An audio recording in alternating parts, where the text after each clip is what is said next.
Biết không à? Nhanh em ơi, bom biển. Nhanh nhanh nhanh.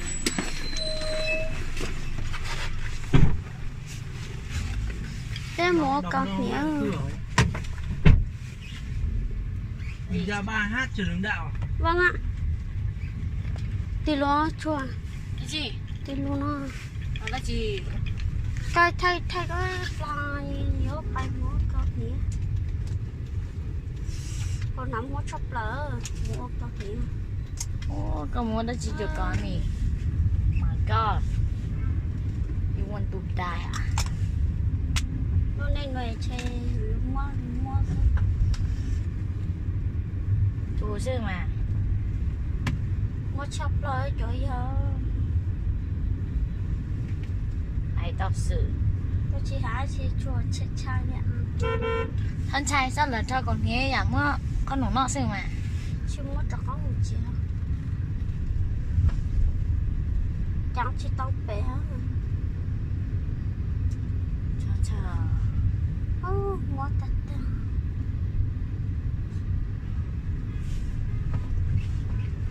Anh nhìn nè. Chơi chơi. Nè, chạy gì đó.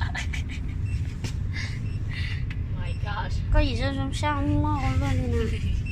Mình tư mơ đấy ạ, rồi dùng xe ra. Thả. Nhưng mà không bao giờ chị sợ kiếm tiền. Đi nó chọc một phát vào răng lấy tủy ta. Cái cảm giác lấy phê ấy các bạn nhớ. Phê nhỉ. Chọc phát rồi nó hút tủy. Còn đi tiêm thì chẳng sao. Đây là tiền hàng.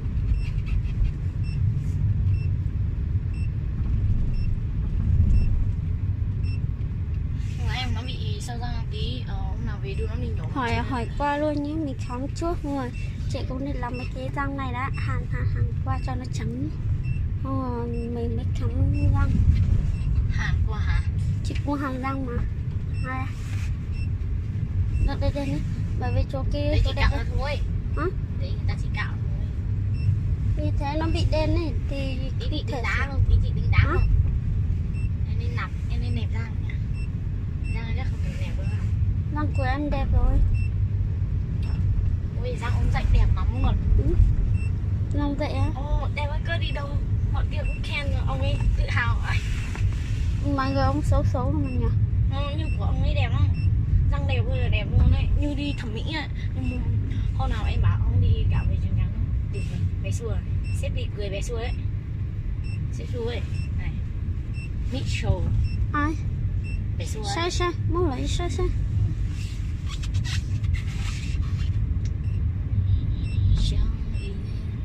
tôi muốn sẽ câu trả trong câu nó ná. Nó cứ như con út đi nhở chị nhở.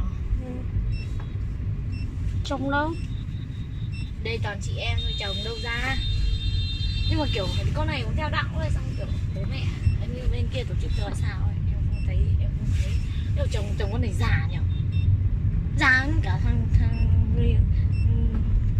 Trông nó ra mà trông nó lấy một đời vợ rồi. Trời, thế nó còn đấy làm gì? Trông nó lấy một đời vợ thật mà. Còn chị ơi, chồng nó chửi nó lắm. Nó cứ suốt này cả, nhưng mà ví dụ kiểu chồng nó hiền thì chồng nó ác lắm. Suốt ngày rồi, con này khóc suốt ngày luôn. Không biết thôi, chồng nó luôn có khi là vợ ứng xử không đúng hay là chồng ứng xử không đúng, không biết chuyện sự tình ra sao. Nhưng mà thằng chồng ấy, quản tới mức độ đi ăn cơm bạn bè cũng cho là em cũng thua rồi, sau này giật ăn với bạn bè em cũng không cho. Mà đi công tác đi làm cái này xấu thế. Màn hình chị xấu thật đấy. Xấu không tả được luôn. Chị có làm đẹp đâu. Đây có làm đẹp đây. Không phải không làm đẹp, mà màn hình của em nhìn người nó còn thật thần một tí ấy.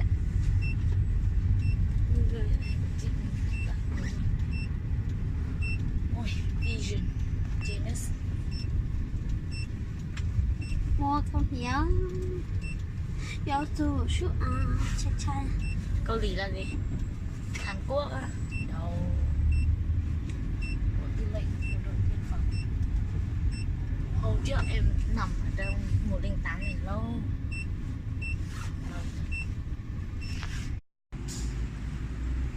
Anh bị cực cậu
mua cái má này em lấy một con lá ly sữa này.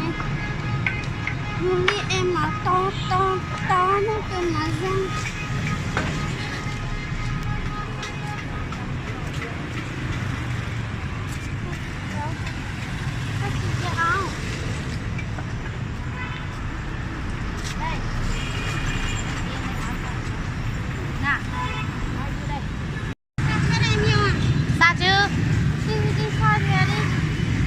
Từ từ về đến đây, chúng ta đi bộ từ từ về là được rồi. Đi xe về nó không đáng tiền đâu, em chờ nhận ta. Chị đau răng lắm, em còn lát cho chị đi về á, em đi bộ từ từ về á. Bây giờ có đau răng không? Bây giờ răng chị có đau lắm không? Hả? Hả? Đừng mua video á. Ô video à? Ông mua công nhà. Ông mua công nhà. Ông mua công nhà nó gì? Cũng mua của ly lái à. Cái nhà lâu nó gì? Chạy chỉ tao qua. Nên tôi còn nhà lâu nói. Nên chua chỉ tao được con dâu. Lại chỉ cả cho. Của ly ta tía. Chê của nhà lâu nó mót nghĩa gì.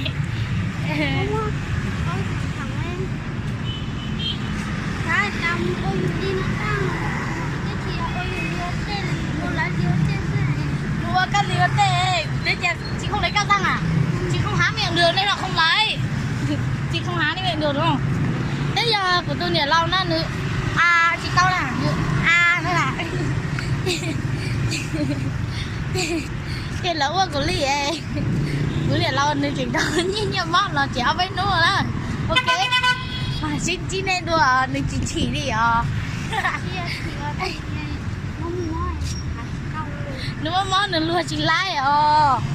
Nên lúc nữa nó rất kể chê nữa. Tôi nhớ lâu nó chê. Chia đau đau khủ ta sợ chê mót nhớ này. Mót nhớ chê. Đánh nhớ mà. Ý chả mua cứ gió có nồng đâu. Chả mua cứ trâu xe gió khôn nồng đâu nữa nó chê. Ý. À châu giá chị.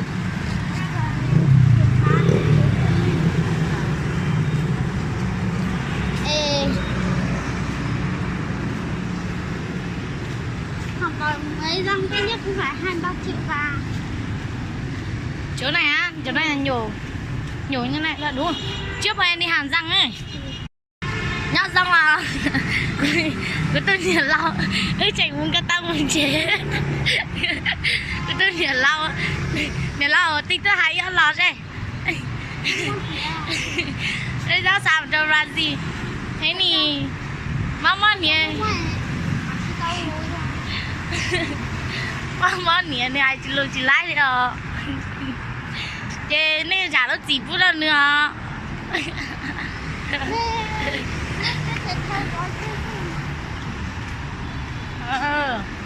Tin tớ mà cho khó tiền đừng món món nhỉ còn cho ăn ta đi một cái tao chè một trò tôi mua có nồng chè rồi có nồng nữa nó tiền nó đuôi nữa.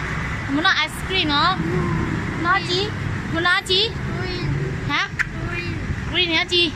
Vô sâu riêng này. Ồ,